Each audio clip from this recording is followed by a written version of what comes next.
just want a bag, like an old lady. I'm backwoods smoking, I don't own papers, fast at 808. That don't shake her.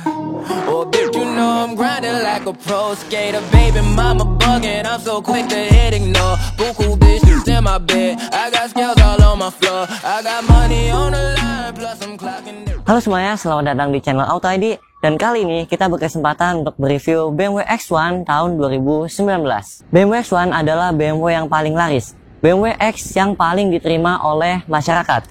Dan unit yang kali ini kita review ini adalah generasi kedua tahun 2019, tapi pemakaiannya tahun 2020. Dan ini dia bukan yang tipe LCI 2020 ya, tapi jika dibandingkan dengan yang 2016, yang versi 2019 ini ada beberapa improvement yang cukup penting. Maka dari itu, tonton video ini sampai habis. Tampang depan mobil ini seperti biasa, dia menganut bahasa desain BMW seperti biasa, menggunakan desain kidney grille. Lalu kalau untuk headlampnya ini dia belum BMW laser light, belum adaptive headlamp juga, tapi dia sudah dual projector dan juga sudah LED. Di sininya dia ada daytime running lightnya. Sennya dia masih bohlam, masih halogen, tapi untungnya dia sudah dilengkapi oleh cornering lamp. Jadi kalau kita belokin kanan, ada lampu yang nyorot ke sisi kanan. Kalau kita belokin ke kiri, dia ada lampu yang nyorot ke sisi kiri. Lalu di fog lampnya ini dia masih halogen juga. Di sini dia ada aksen hitam doff seperti SUV kebanyakan dan juga ada aksen silver. Lalu mesinnya, dapur pacunya ini menggunakan mesin yang sama dengan Mini. Dan mesin ini berhasil mendapatkan penghargaan Engine of the Year tahun 2015. Konfigurasinya 1500 cc, 3 silinder twin power turbo, dan memiliki tenaga 136 HP dan torsinya 220 Nm. Tenaga dan torsi tersebut disalurkan ke dua roda depan melalui transmisi 7-speed 2 clutch transmission. Mungkin kalian yang fans-fansnya BMW pada kecewa ya, kok BMW pakainya FWD bukan RWD. Tapi kalau menurut saya ini sesuai dengan peruntukannya, karena mobil ini kan biasanya dipakainya untuk harian aja ya, bukan untuk performance, bukan untuk merasakan sensasi liar-liarnya penggerak roda belakang. Tapi biasanya FWD dia bisa memberikan efisiensi yang lebih baik, karena dia tidak butuh kopel yang melintang dari transmisi sampai ke rear axle gardan belakang. FWD jarak penyaluran tenaganya itu lebih dekat. Jarak penyaluran tenaga yang lebih dekat biasanya secara teori dapat memberikan efisiensi yang lebih baik. Lalu di bagian samping velgnya ini dia sudah R18 dan desainnya ini keren ya. Dia ukurannya R18 dan dibalut dengan ban berukuran 225/50 R18 Bridgestone Turanza. Dan ban ini sudah RFT, sudah run flat tire. Secara singkat, run flat tire itu adalah ban yang sisi kanan kirinya, yang sidewallnya itu di reinforce lagi, diperkuat lagi sehingga bisa berjalan tanpa angin sekalipun.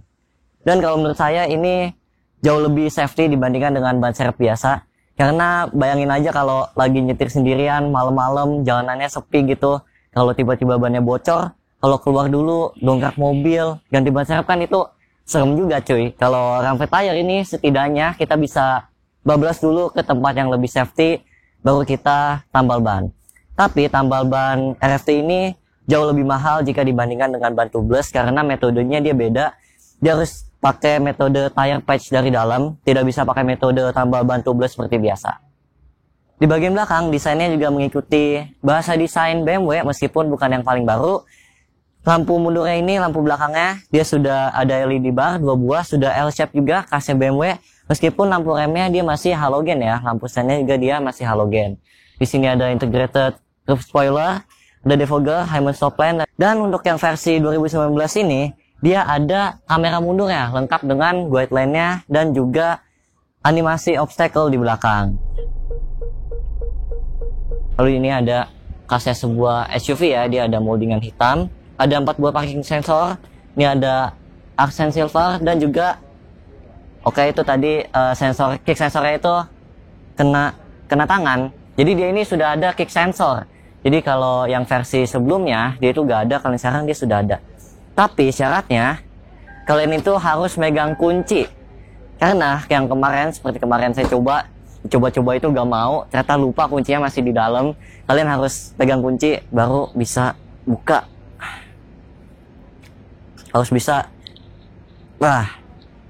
Nah, dia baru kebuka. Oh ya, kita lanjut ini dulu ya. Ini dia sudah ada muffler tipnya, meskipun masih single muffler, dia sudah finishing chrome. Lalu bagasinya ini, dia sangat luas. Kalau baris keduanya ditegakkan, dia ini kapasitasnya 505 liter. Dan kita bisa menambahkan lagi kapasitasnya dengan melipat jok baris kedua secara elektrik. Tapi ini baris keduanya ada barang, jadi kita nggak bisa lipat. Dan kalau kita lipat, itu dia bisa bertambah menjadi 1550 liter kapasitasnya. Dan kalau yang di versi LCI 2020 ya, tombol ini hilang. Jadi kalau yang baru itu kita harus manual. Kalau yang sekarang dia masih ada dan juga sudah dapat tray-nya. Dan kapasitasnya ini itu sangat besar sekali untuk di kelasnya. Dan karena dia sudah pakai RFT, tempat yang tadinya itu disinggahi oleh ban serep sekarang digantikan dengan tempat yang bisa kita taruh barang seperti biasa. Karena sudah tidak ada ban serep lagi. Dan di versi 2019 ini, dia ada satu tambahan tombol, ini tombol lock. Kalau yang 2016 dia hanya tombol power tailgate saja. Dan yang unik, ketinggian electric tailgate ini bisa diatur hingga 5 level. Ini berguna jika ceiling tempat kalian parkir itu tidak terlalu tinggi, jadi bisa mencegah terjadinya kejedot. Lalu kuncinya itu seperti ini. Dia belum smart display key, tapi dia sudah smart keyless entry. Jadi kalian tinggal kantongin aja, bisa langsung dibuka. Kalau mau kunci, kalian bisa pencet bagian sininya. Tuh, dia ntar ke kunci. Atau kalian bisa menjauh, ntar dia juga ke kunci otomatis. Oke, masuk ke interior ya. Desainnya ini seperti BMW pada umumnya. Dan karena ini yang sebelum LCI, panel interiornya ini menggunakan Blackwood panel dan juga satin chrome. Ini dia kombinasi ya. Kalau yang LCI 2020, dia itu chrome semua, satin chrome semua. Tapi kalau saya sih lebih suka yang ini, yang kombinasi. Tapi kembali lagi ke selera kalian masing-masing. Kalau untuk materialnya ini dia soft touch semua. Hanya di sini-sininya aja yang plastik dan juga door trim di bawah sini. Tapi gak apa-apa, yang penting itu yang tersentuh oleh tangan kita semuanya sudah soft touch.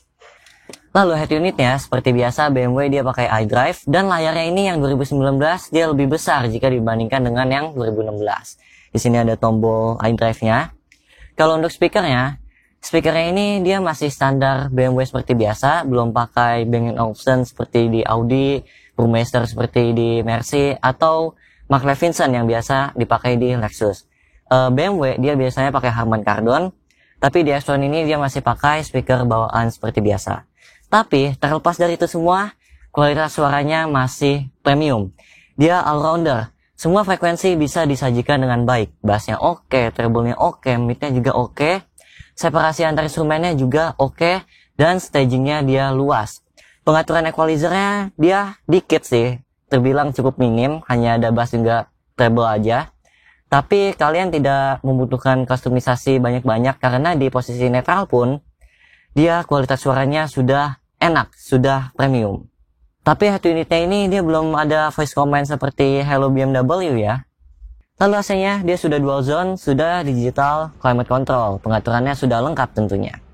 Lalu joknya ini dia sudah kulit, meskipun kulitnya ini kulit artificial leather dari BMW, bukan kulit asli, tapi kualitasnya sudah oke. Joknya juga konturnya enak. Dan untuk driving position, joknya ini sudah elektrik, kanan dan kiri sudah ada 2 memory seat, pengaturannya sudah lengkap, sliding, reclining, head adjuster semua sudah lengkap. Konturnya juga enak. Dan setirnya ini dia bisa tilt dan juga teleskopik, dan teleskopiknya ini jauh banget ya jaraknya ya. Dan dia juga ada leg support, pengaturan leg support secara manual di bagian bawah. Jadi secara posisi mengemudi, dia sudah sangat fleksibel dan juga sangat ergonomis. Memang BMW modern tidak pernah salah untuk urusan driving position. Tapi yang sedikit mengganjal itu satu, yaitu tuas perselingnya ini lokasinya jaraknya ini lumayan jauh ya dengan setir ya. Apalagi kalau kalian lagi pakai mode manual, itu jaraknya lumayan jauh tuh kalau pengen oper gigi. Tapi untungnya dia ini mode manualnya benar ya arahnya, jadi kalau ke belakang itu buat nambahin gigi. Tapi sayangnya dia belum ada pedal shift. Jadi kalau manual mau gak mau kalian harus pindah-pindah dari setir ke tuas perseling dengan jarak yang lumayan jauh untuk sebuah BMW. Lalu speedometernya ini sudah black panel, sudah full digital, dan di versi yang 2019 ini dia MID-nya sudah lebih melebar. Kalau yang sebelumnya itu kecil ya, hanya di tengah aja. Kalau yang ini dia sudah lebih melebar. Ada indikator ini juga, efisiensinya. Kalau untuk pengaturan MID-nya dia ada di sini tombolnya. Lalu setirnya ini dia sudah kulit. Bentuknya lumayan keren. Tapi sayangnya dia tidak ada cruise control. Hanya diberikan speed limiter yang gak akan kepakai juga. Kalau di sini dia ada tombol untuk mengatur iDrive-nya juga. Wiper sudah auto, lampu sudah auto. Lalu, oh ya, yang di versi 2019 ini, dia tuas persnelingnya sudah joystick, sudah elektrik. Kalau yang dulu, yang 2016 kan dia masih mekanikal ya, masih deg-deg gitu. Kalau sekarang dia sudah elektronik. Lalu dia sudah ada rem parkir elektroniknya, tapi sayangnya belum ada brake hold. Lalu di sini ada mode berkendaranya. Di sini ada tombol untuk iDrive-nya seperti biasa. Dan kabin X1 ini dia lumayan praktis. Di sini ada tempat penyimpanan. Di sini glove box-nya lumayan besar. Kantong door trimnya juga lumayan besar. Dan di sini juga ada tempat penyimpanan. Di sini juga ada tempat penyimpanan lagi. Dan armrest-nya ini bisa di-adjust ketinggiannya. Lalu dia juga sudah ada sunroof. Karena ini yang tipe X-Line ya. Tipe yang varian tingginya. Dan sunroof-nya ini panoramik. Bukan hanya panoramik aja, tapi dia juga bisa dibuka sunroof-nya. Lampu kabin semua sudah LED semua di kabinnya. Lalu sun visor, dia sudah ada lampu, sudah ada cerminnya juga. Di sini juga sudah ada cerminnya. Spion tengah sudah auto dimming tentunya. Lalu di generasi yang ini, dia sekarang ruang kabinnya jauh lebih luas. Di depan ini posisi mengemudi saya 169 cm dan legroomnya ini sangat luas. Dan kaki kita bisa selonjoran ke bawah jok. Dan headroomnya, meskipun dia pakai panoramik, tapi headroomnya juga masih aman. Ini penyebabnya itu karena yang versi ini, yang generasi ini, itu dia sudah menggunakan basis mini. Kalau yang sebelumnya itu dia sasisnya seri 3. Dan joknya dia juga sudah lumayan rebah, bisa diatur sliding dan juga bisa diatur recliningnya. Dan joknya juga sudah ada 3 buah headrest dan juga lengkap dengan 3 buah 3-point seat belt. Joknya juga sudah isofix. Lalu di sini sudah ada armrest lengkap dengan 2 buah cup holder. Dan di kantong door trimnya sini juga lumayan besar ya. Dan ini ada juga kantong joknya di kanan dan kiri. Ventilasi AC sudah ada di tengah meskipun dia masih mengikuti yang depan. Lalu di bagian bawah ventilasi AC, dia ini ada colokan listrik USB Type-C. Jadi kalau kabel kalian sudah Type-C to Type-C, bisa langsung colokin ke sini. Kalau masih USB Type-A to Type-C, masih perlu konverter lagi. Lalu di bagian belakang door trimnya ini sudah soft touch semua seperti yang depan. Ini ada panel kayunya dan panel satin chrome-nya. Lalu dia juga sudah ada ambient light-nya mengikuti seperti yang depan. Sebelum dilanjutkan videonya, saya ingin mengingatkan dulu nih. Jangan lupa untuk subscribe channel ini ya. Karena setiap gerakan dari ujung jari kalian dalam mengklik tombol subscribe di channel ini dapat memberikan dukungan emosional yang sangat luar biasa bagi kami. Sehingga kami dapat terus semangat dalam menyajikan konten-konten yang berkualitas untuk kalian semua. Jadi mari kita bersama-sama membangun channel ini agar menjadi lebih baik. Dan semoga channel ini dapat menjadi referensi bagi kalian dalam mencari informasi mengenai dunia otomotif. Oke, sekian pesan-pesannya. Mari kita lanjut lagi ke videonya.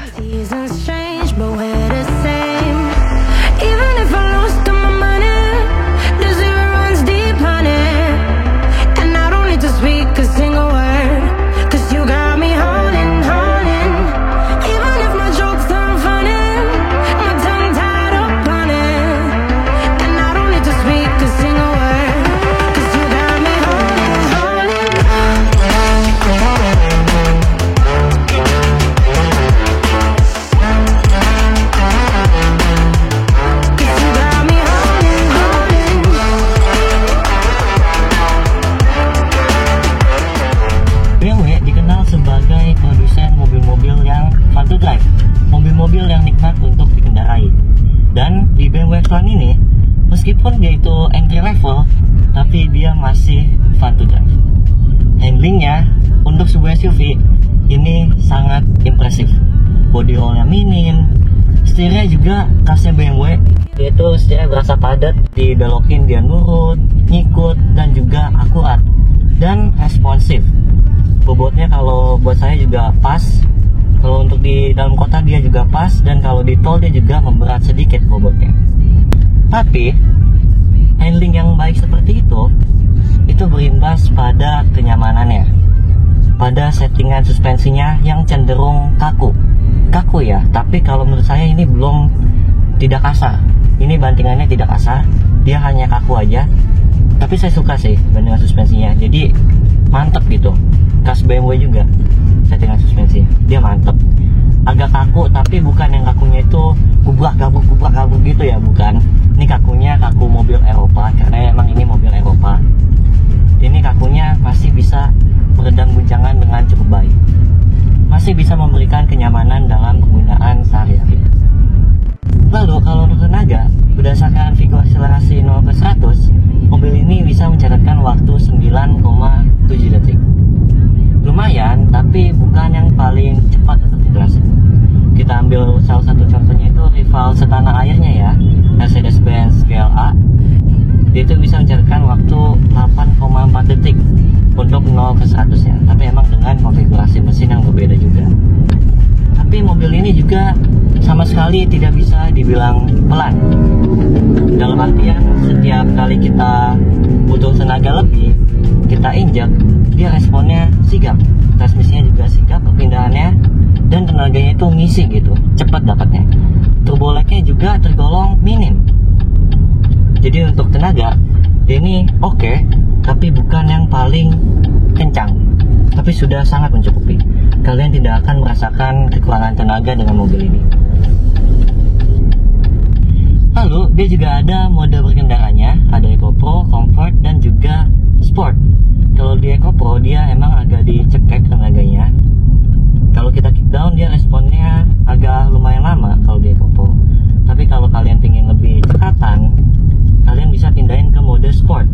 Dan kalau di mode Sport kita injak dia lebih sigap, lebih galak tarikannya. Kalau di Comfort dia tengah-tengah ya. Dan ini kan yang tipe sebelum LCI ya, sebelum facelift. Jadi dia mode berkendaranya ini hanya mengatur throttle input dan juga respons transmisi. Belum yang seperti yang udah facelift, dia kan bisa ngatur kekerasan suspensi. Kalau di sini dia belum ada. Tapi perbedaannya lumayan banyak, lumayan signifikan dengan mode Eco Pro dan juga Sportnya. Lalu mode berkendara mobil ini, selain dia mengatur respons pedal gas dan juga transmisi, dia juga mengatur bobot setirnya. Jadi kalau di Sport itu bobot setirnya lebih mantap lagi, lebih sedikit berat lagi, jadi bisa menambah kepedean kalian kalau mengemudi secara agresif. Dan di mode Sportnya juga ada Sport Display. Nih kita pencet Sport Display, tuh dia langsung muncul powernya yang kita pakai dan juga torsinya. Kalau kita bejak ya dia naik seperti itu, seperti iDrive pada umumnya. Lalu dua kelas mobil ini selain dia itu responnya cukup cepat ya, dia juga smooth di keadaan stop and go. Karena biasanya kan kalau di CT gitu, di keadaan stop and go itu ada kayak dut-dutan gitu ya. Kalau di mobil ini sudah smooth. Masih ada sedikit, tapi ini sudah tergolong sangat smooth. Mungkin salah satu penyebabnya adalah penggunaan transmisi dual clutch yang wet clutch atau kopling basah. Bagi yang belum tahu, dual clutch itu dia ada dua jenis, ada yang pakai kopling basah dan juga ada yang pakai kopling kering. Kalau yang kopling kering itu biasanya masih ada gejala dut-dutan, tapi emang dia harganya lebih terjangkau. Kalau yang kopling basah, sistemnya dia lebih kompleks, tapi harganya lebih mahal. Tapi gejala dut-dutan sudah bisa diatasi. Tapi memang dua kelasnya mobil-mobil premium itu kebanyakan sudah smooth sih. Untuk konsumsi BBM, mobil ini di dalam kota mencatatkan angka 10,6 km per liter. Dan kalau di rute tol dia ada di 15 km per liter. Itu pakai mode berkendara yang maksudnya mode kaki itu yang normal-normal aja ya. Yang artinya kalau kita butuh tenaga lebih, kita injak untuk dapat tenaga lebih. Bisa lebih irit lagi kalau kita nyetirnya lebih eco lagi, pakai Eco Pro. Mungkin dia bisa sampai 17 km per liter di rute tol. Tapi angka segitu cukup irit, tapi tidak irit-irit banget. Lalu kalau untuk peredaman kabinnya, dia ini sudah oke. Suara dari luar bisa diredam dengan baik, suara dari mesin juga bisa diredam dengan baik. Yang agak masuk itu suara kolong ya. Kolongnya ini sedikit aja agak masuk kalau di jalanan yang kurang begitu rata. sudah oke. Mesinnya juga meskipun dia 3 silinder, ini kalau kita udah jalan begini ya, ini nggak begitu berasa 3 silindernya, sudah cukup halus. Meskipun kalau kita pertama kali nge-start mobil ini, itu baru berasa tuh getaran 3 silindernya. Tapi kalau udah jalan seperti ini, udah nggak begitu berasa sih, udah nggak berasa bahkan. Kecuali kalau kalian perhatiin bener-bener gitu ya, getarannya itu baru berasa. Ini kalau santai begini, nggak berasa 3 silinder. Jadi kesimpulannya, untuk soal pengendaraan, meskipun dia ini BMW entry level, tapi tidak bisa dipandang sebelah mata kualitas pengendaraannya. Dia ini masih fun to drive, handlingnya sangat baik, dan tenaganya dia lumayan. Dan steeringnya juga masih khas BMW. Begitu pula dengan bandingannya yang rasanya itu mantap, tapi masih bisa menawarkan kenyamanan sehari-hari. Oke, jadi kesimpulannya mobil ini bisa memberikan impresi yang positif hampir di semua sektor. Desainnya dia ganteng, masih fun to drive, steeringnya juga masih khas BMW, dan dia masih cukup nyaman. Dan akomodasi barang dan orangnya juga tergolong sangat luas untuk di kelasnya, dan fiturnya juga lengkap selayaknya sebuah merek premium. Kekurangannya kalau menurut saya ini spesifik banget, yaitu tidak adanya brake hold dan juga cruise control.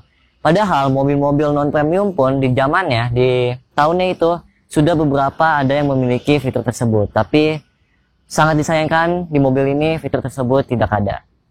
Oke, sekian review saya tentang BMW X1 2019 ini.